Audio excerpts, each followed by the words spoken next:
আমি এখন নানা হয়েছি, আপনারা অনেকে জানেন। আমার এই বয়সে আমি নানা হয়েছি, এটা অনেকে শুনলে আসমান থেকে নাজিল হওয়ার উপক্রম হয় যে কিভাবে সম্ভব। তো আমি বলি, আমি আমার সংসার জীবন গোছানো শেষ, আমি এবং আমার মিসেস সহ বাকি জীবন আরামের সাথে দেশ বিদেশ যদি ঘুরেও বেড়াই, আল্লাহ বিল্লাহ করে বাকি জীবন কাটিয়ে দিই, আমার কোনো টেনশন নাই, কারণ আমার সংসারের সব সেট আপ করা শেষ। সে সমস্ত মানুষদেরকে দেখে আমার করুণা হয়, মায়া হয়, যারা আর্লি ম্যারেজকে দোষণীয় মনে করে, তারা অনেক বেশি দেরি করে তথাকথিত নিজের পায়ে দাঁড়ানোর কথা বলে 30-35 পার হওয়ার পর বিবাহ শাদী করেন। এই মানুষগুলো তাদের ছেলে মেয়ে হইতে হইতে, প্রথম তো আবার ছেলে মেয়ে নেওয়া যাবে না, একটা লম্বা সময় এনজয় করতে হবে, 40-এর পর হয়ে যায় ছেলে মেয়ে হতে হতে।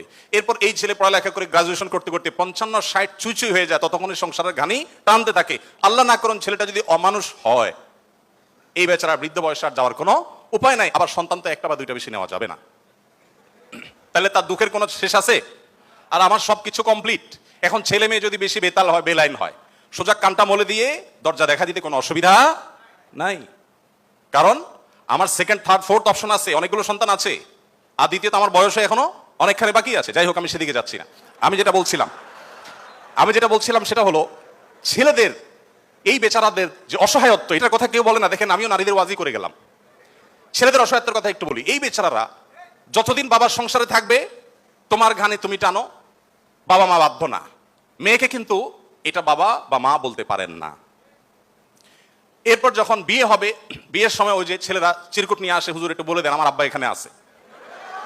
আমি পল্টনে একটা হোটেলের উদ্বোধনী দিনে আমার এক বন্ধু মানুষ সেখানে গেছিলাম, এক ছেলে তার বাবাকে ধরে আমার কাছে নিয়ে আসছে, এসে বলছে, হুজুর আপনার অনেক ওয়াজ শুনছি, আজকে আমার বাপরে হাতের কাছে পাইছি, আমাকে বিয়ে দেন, আমি বহু বলছি, আজকে আপনি হাতে নাতে বলেন। এই যে লজ্জা লাল হয়ে গেলাম, যে ছেলে কি বেহায়ের মতো কথা।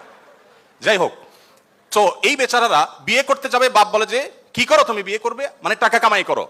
মেয়েদের বিয়ের সময় কি বাবা মা এটা বলে তুমি কয় টাকা কামাই করছো তোমার বিয়ে দিব? বলার সুযোগই নাই, রাইটই নাই।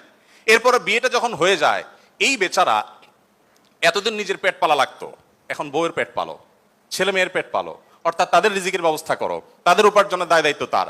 নিজের বাবা মা যদি বৃদ্ধ হয়ে যান, অসহায় হয়ে যান, তাদের দায়িত্ব তার। বাপের বাড়ি যাওয়ার সময় বাজারটা তার করতে হয়, শ্বশুর বাড়ি যাওয়ার সময় মিষ্টির প্যাকেটটার টাকাও তাকে দিতে হয়। শতভাগ খরচ ছেলের, শতভাগ খরচ কার? ছেলের।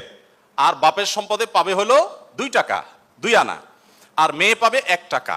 তার অন্যের খরচ তো দূরের কথা, নিজের খরচই তার উপরে বর্তায় না। ইসলাম কি তাকে কম দিয়েছে না বেশি দিয়েছে?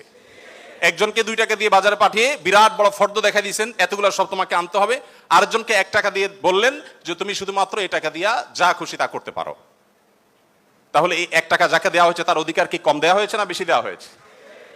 আল্লাহর সাথে পাল্লা দিলে গোল্লা যাওয়া ছাড়া কোনো উপায় থাকে না। যারা নিজের বিবেক দিয়ে আল্লাহ সুবহানাহু ওয়া তাআলার বিচারকে, বিশ্লেষণকে বিচার করতে চায়, তারা আল্লাহর উপরে ওই যে খোদার উপরে খোদাগিরি বলে, যে সে মূর্খতা ছাড়া কিছুই করছে না। আমি শ্রদ্ধা রেখে তাদের প্রতি বলতে বাধ্য হলাম।